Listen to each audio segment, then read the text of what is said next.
Bonjour, aujourd'hui nous allons parler d'un sujet qui est vraiment essentiel à mes yeux.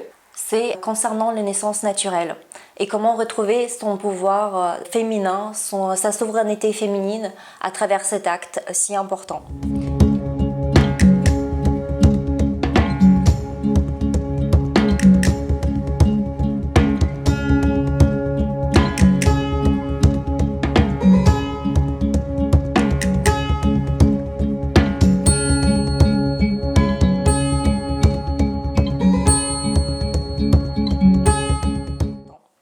Et j'ai le bonheur d'accueillir aujourd'hui Alexandre Gigant, qui est anciennement sage-femme et actuellement thérapeute psychocorporelle, qui accompagne donc les femmes dans sa globalité à tout âge.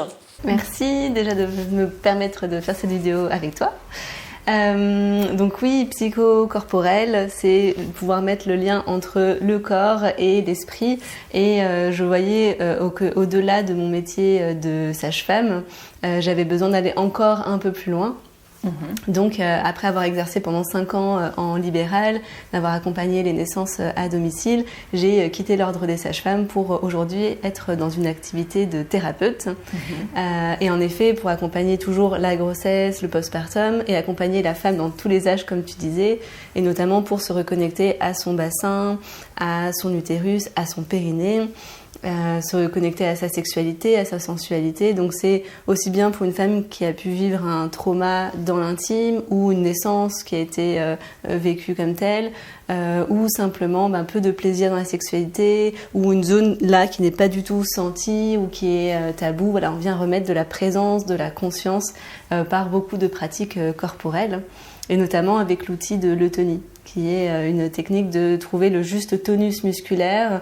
On est sur un tapis de yoga ou debout, et puis je guide par ma voix pour explorer les pratiques. Et donc durant la grossesse, on peut soulager plein de petits maux de dos, du bassin, et ça agit aussi au niveau de notre santé.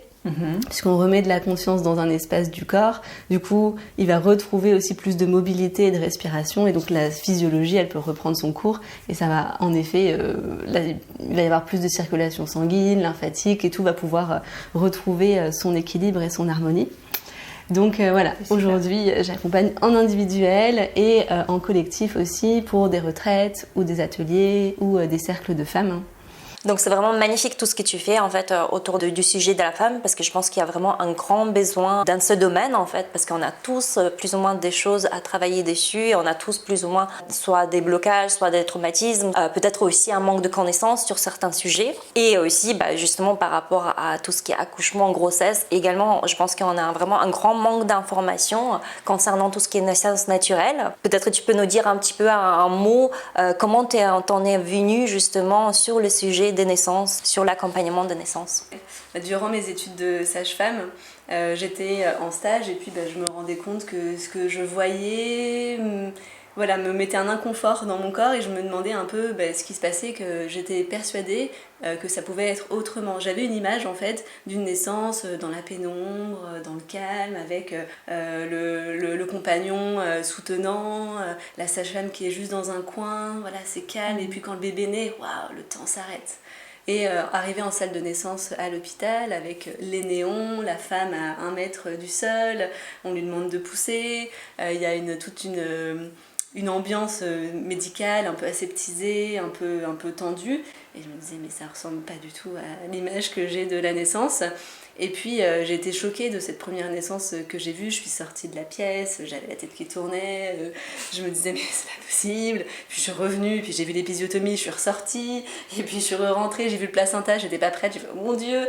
Donc je me rappelle avoir pleuré dans le couloir en me disant mais je me suis trompée, j'ai fait la première année de médecine et j'ai passé ce concours compliqué pour rien, parce que c'est pas du tout ça que je veux faire en fait comme métier. Et puis finalement, il y avait ce jour-là une super sage-femme qui m'a dit mais si, ça peut être autrement, et confiance, continue. Alors dans mon parcours de mes études, dans les stages à l'hôpital, j'ai pas vu beaucoup de choses très différentes de ce que j'avais vu dans cette première naissance.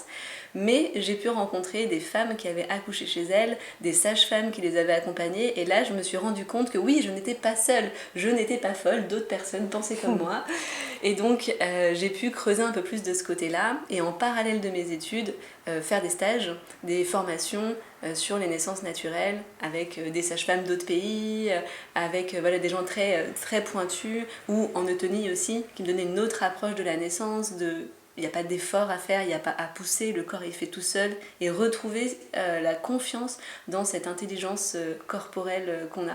Et puis dès que j'ai eu mon diplôme, je me suis installée directement au libéral pour pouvoir accompagner des naissances à domicile. Et j'ai eu la chance que toutes les conditions se mettent en place pour ça. Et du coup, là, j'ai pu vraiment écouter mon intuition et suivre mon rêve et voir que, bah oui, les femmes n'avaient pas besoin de grand-chose pour accoucher et qu'on a en effet tout dans notre corps et que c'est simple. Et je te rejoins tout à l'heure, tu parlais de l'importance de retrouver certaines connaissances sur notre corps. Et j'aime bien parler des 3 C, la connaissance, la confiance et la conscience. Je veux me dire, en reprenant des informations sur l'anatomie du corps, sur la physiologie, sur comment ça se passe et sur aussi quelles conditions j'ai pour donner naissance, quelles sont les options qui se présentent à moi, quelles sont les choses médicales dont il y a besoin ou pas besoin. Je peux comme ça retrouver la confiance en moi pour faire des choix éclairés, pour me positionner et être actrice. Et du coup, je reprends la conscience de ce qui existe dans la physiologie et conscience de mon corps par des pratiques corporelles aussi, peu importe ce que c'est, ou par des accompagnements de tout type de thérapie pour aller juste savoir avoir conscience de mes propres émotions, mes propres peurs, mon propre mécanisme, et puis qu'est-ce que j'ai entendu dans le transgénérationnel, quelles sont les croyances sociétales, voilà. Et en fait, c'est fou parce que, en fait, moi, ça me limite quelque part. Donc, moi, j'ai eu 3 accouchements différents, c'est-à-dire première, une césarienne, deuxième, un accouchement en clinique, et troisième, donc, une naissance à la maison. Et justement, en fait, je me dis, mais si j'aurais eu toutes ces informations sur les bénéfices, que ce soit pour les femmes ou pour l'enfant d'accouchement naturel, bah, peut-être j'aurais fait d'autres choix auparavant. Et ce qui est fou, c'est qu'en fait, justement, on est dans une société un peu où ce qui est, entre guillemets, peut-être pas vraiment naturel ou pas le mieux pour l'organisme est considéré comme normal. Et vice-versa, en fait, on prend des gens qui accouchent à la maison un peu comme des fous, des farfelus, en fait. Et même moi, je pensais aussi avant, je me disais, mais les gens qui accouchent à domicile, c'est des fous. Et maintenant, je me dis, mais c'est tout l'inverse, sauf bien sûr si on a des pathologies. Heureusement aussi qu'il y a l'hôpital ou les cliniques qui existent aussi, bien sûr. Mais si on est en bonne santé, en fait, il n'y a rien de mieux que de vivre, en fait, cet accouchement naturel. Et pour l'enfant aussi, ça a vraiment des conséquences sur son état psychologique, sur son état corporel. Donc les ostéopathes, par exemple, des fois, ils peuvent même voir la différence. Et justement, en fait, est-ce que tu peux peut-être nous dire quels sont les bénéfices en fait, d'un accouchement à la maison, quelles sont aussi peut-être les conséquences que toi tu vois chez les femmes, peut-être aussi justement au niveau de notre pouvoir, parce que pareil, on parle beaucoup de féminité, de notre pouvoir féminin, mais je trouve qu'on ne se bat pas suffisamment justement sur un des pouvoirs principaux qui est l'accouchement naturel. En tout cas, moi j'ai l'impression que ça donne une certaine force, que ce soit psychologique, physique, pour la suite en fait de la vie de la femme. Voilà. Donc en effet, on prend les choses à l'envers, de se dire que la normalité, c'est la naissance à l'hôpital, médicalisée, sous surveillance, avec une péridurale, et puis les petits cas anormaux, c'est de pouvoir accoucher naturellement sans péri pour quelques femmes qui ont un peu cette chance-là ou qui ont l'idée folle de vouloir accoucher de cette manière-là.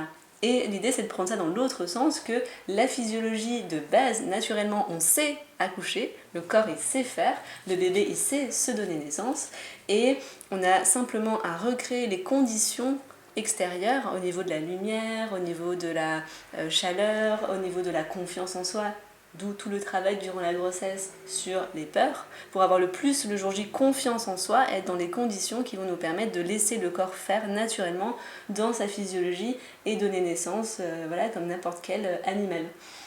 Et pour les animaux, c'est intéressant de voir que les vétérinaires disent on laisse l'animal tranquille, on n'intervient pas dans le processus, on le laisse faire, sinon on va perturber les choses. En fait, nous, on est juste exactement pareil.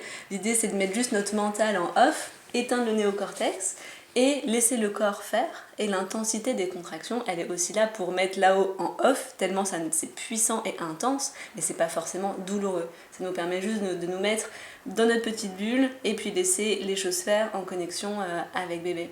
Donc dans les bénéfices, il y a déjà de base l'élément que tu disais, la souveraineté. Se sentir actrice de la naissance et pouvoir se dire ok, je l'ai fait, j'ai confiance dans mon corps et là je suis invincible, je peux monter n'importe quel projet dans ma vie, je peux le faire. Pour le bébé, c'est tellement doux de pouvoir naître dans les mains de sa maman, de son papa ou d'une sage-femme bienveillante qui va juste attendre que la mère réceptionne son bébé. Sans manœuvre, on ne va pas intervenir dans le processus. Voilà, on laisse faire, c'est doux. Et pour le bébé, il va naître dans des conditions d'amour, dans des conditions sécuritaires aussi, parce que par exemple, il y a une sage-femme, ou en tout cas, même sans sage-femme, le couple il se sent tellement serein que tout va bien. Et dans la chaleur, avec peu de lumière, voilà, c'est très très doux pour la naissance. Et puis le lien mère-enfant peut se faire facilement. Le bébé ne va pas être emmené dans une pièce à côté pour des examens, il reste là, près de la mère. Puis si on a besoin d'observer quelque chose, on peut le faire sur la mère. Et le papa peut être aussi beaucoup plus investi, ou la personne qui accompagne la naissance, et se sentir acteur aussi, et être vraiment investi dans la naissance. Et souvent les compagnons disent moi aussi j'ai accouché, quoi, on a accouché. Et c'est super beau. Et pour la femme, il y a aussi le fait de pouvoir vivre ça dans son corps. Il y a un ancrage, une confiance qui est là, et du coup ça va se répercuter aussi sur le postpartum. Parce que c'est ok, j'ai confiance, je sais que je l'ai fait. Bon, maintenant que j'ai fait cette énorme randonnée, je suis capable de tout. Donc bon, je vais trouver moi-même des solutions pour l'allaitement, je vais trouver mes solutions pour est-ce que mon bébé veut plus ça ou ça, je vais me faire confiance sur mon ressenti. Bien sûr que je vais pas savoir tout, bien sûr que des fois je vais demander des conseils à l'extérieur, mais je vais pas me laisser complètement guider par l'extérieur et je vais pas donner mon pouvoir à l'extérieur, à un professionnel de santé, à la belle-mère qui va me dire quoi faire. Je vais moi-même dire ok, bon je vais tester ça, ça marche pas, bon je teste ça. Du coup, dans le postpartum, dans les effets, je vois que c'est beaucoup plus simple, beaucoup mieux vécu au niveau émotionnel. Si la naissance a été bien vécue, du coup, forcément, le postpartum il va être plus léger au niveau émotionnel. L'allaitement qui va se mettre en place facilement parce que le lien mère-enfant, il est facilement fait aussi. Alors, évidemment, il peut y avoir des problématiques d'allaitement et voir qu'est-ce qui se joue là. C'est pas non plus tout rose, mais en tout cas, ça donne plein de clés pour que ça se passe vraiment d'une manière fluide. Et aussi, j'ai l'impression qu'il y a, en fait, certainement à force de mettre de la pression ou du stress, en fait, justement, on provoque certaines complications qui auraient pu être évitées dans les accouchements naturels, en fait. Maintenant, quand j'entends des histoires d'hôpitaux, des gens autour de moi, je vois, en fait, maintenant, j'ai une autre traduction, en fait, parce que je vois, en fait, qu'il y a beaucoup de choses qui ont, par exemple, des accouchements hyper longs ou des complications, même des battements de cœur qui sont ralentis, etc. C'est suite, justement, à une surmédicalisation, parfois, et voilà, et qui n'ont pas besoin d'être là, en fait, justement, si on n'intervient pas et si on laisse faire, en fait, la vie, la nature. Et d'ailleurs, vraiment un truc qui m'avait vraiment énormément marqué, en fait, c'est le sujet de l'oxytocine. C'est qu'en fait, quelque part, pendant l'accouchement, en fait, pour que tout se passe bien, on a besoin de l'oxytocine. Et l'oxytocine se sécrète lorsqu'on fait l'amour, plutôt voilà, dans une ambiance intime, avec pas 10 personnes autour de nous. Et dans l'accouchement, c'est pareil. Or, dans les hôpitaux, ce qu'on fait, c'est tout l'inverse, en fait. C'est qu'on est contrôlé régulièrement, il y a de la lumière, il y a énormément de gens. Donc voilà, en fait, donc c'est hyper compliqué de sécréter cette fameuse hormone de l'oxytocine. C'est vraiment mettre le lien avec la sexualité, dans quelles conditions je pourrais me lâcher et puis pouvoir avoir un orgasme. C'est rarement avec la lumière dans les yeux, quelqu'un qui m'observe, j'ai un brassard là, j'ai des capteurs là, j'ai ça, on me fait un toucher vaginal alors que en pleine contraction ou juste en fait j'ai pas envie qu'on soit dans mon intimité à ce moment-là, même avec la plus grande des douceurs de la sage-femme, j'ai juste pas envie de ça. Donc voilà, plein de petites interventions qui vont ramener au mental. Genre comme en faisant l'amour, ah oui attends, est-ce que j'ai fait la liste des courses? Du coup non, c'est lâcher le mental et revenir dans le corps. Et donc il y a l'ocytocine d'un côté, cette hormone de l'amour, de l'orgasme, du plaisir, et qui va donner des contractions. Et en même temps, les endorphines, donc l'hormone antidouleur, l'hormone du bien-être, et c'est cette hormone-là qui va mettre dans un état de conscience modifié, qui va permettre d'être dans un état avec une péridurale naturelle, parce que c'est de la morphine pure qu'on sécrète dans notre corps quand même, c'est magique. Et en effet, ça va se sécréter que si on se sent en confiance, qu'on a pu travailler sur nos peurs, qu'on a des gens en face de nous qui ont confiance en nous, où on ne se sent pas observé, on se sent voilà, dans l'intimité. Et sinon, on a beaucoup plus d'adrénaline, qui est l'hormone qui va faire chuter l'endorphine et surtout l'endorphine et l'ocytocine. Donc l'adrénaline qui est l'hormone du stress, comme tu disais, voilà, les conditions extérieures, la sage-femme qui va dire « Oh mon Dieu, vite, vite, faut faire ça là les battements du cœur, ah là il y a ça, là je vais vous faire un toucher vaginal, je vais prendre l'attention » ou des petites phrases où on ne se rend pas forcément compte qui peuvent stresser, ou la femme elle-même qui stresse parce qu'elle n'a pas confiance en elle et qui se demande si elle va y arriver, si elle va être capable, si elle va être une bonne mère, et voilà, tout ça, ça vient jouer. Et du coup, il y a tellement d'adrénaline et de stress, ou le compagnon qui est stressé aussi, la femme va le percevoir, ou la sage-femme qui revient d'une urgence obstétricale à côté, elle arrive dans la pièce à fond, pleine d'hormones, ça va et du coup, ça a un impact.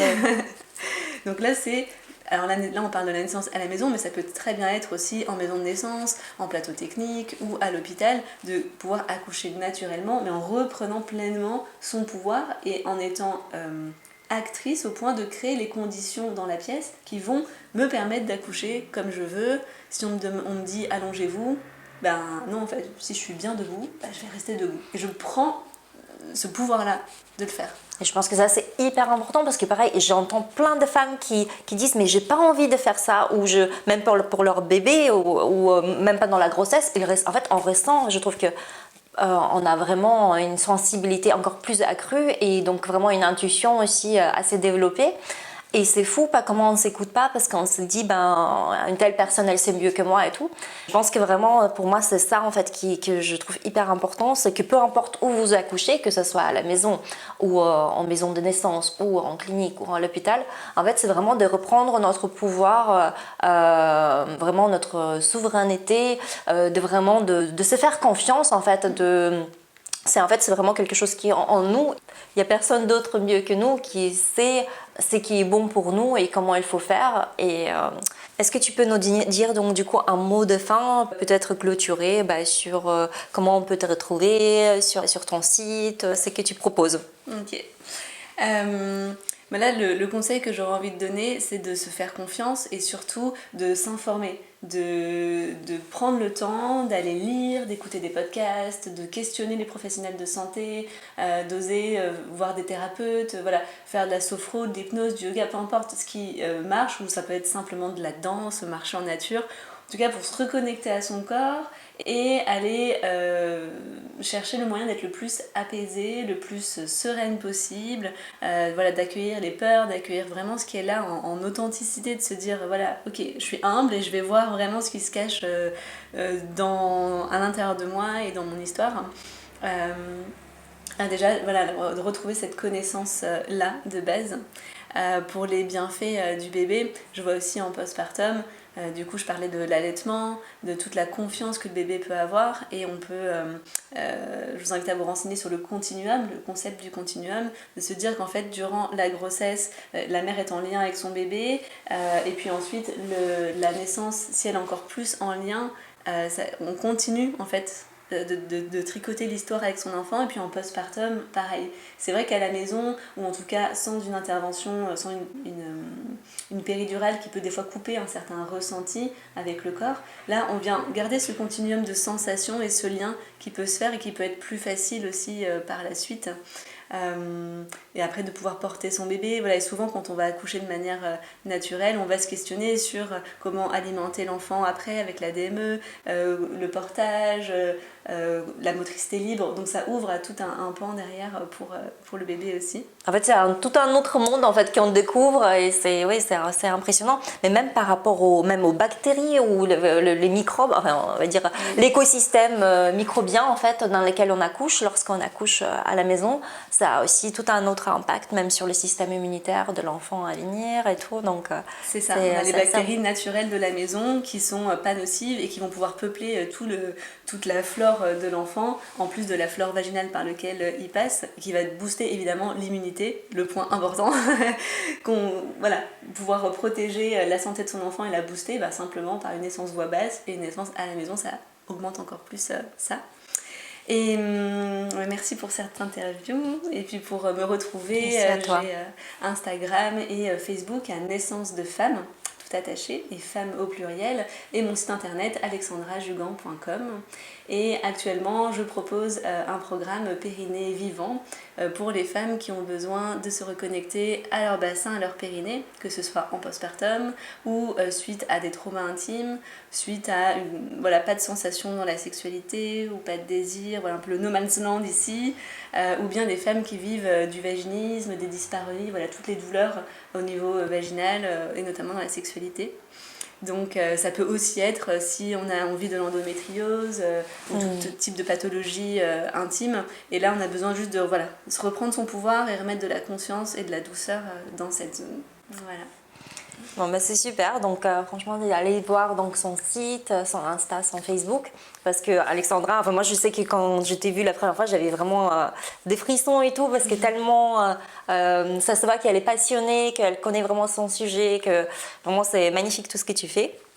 N'hésitez pas aussi de nous mettre en commentaire si vous avez déjà accouché à la maison ou si vous avez des questions tout simplement. Donc n'hésitez pas à les mettre en commentaire. Et je vous invite également à partager cette vidéo parce que je trouve que vraiment cette info elle n'est pas assez donnée en fait dans notre quotidien. Donc voilà. Merci beaucoup. Merci. Et merci Alexandra. À bientôt. Et donc à bientôt.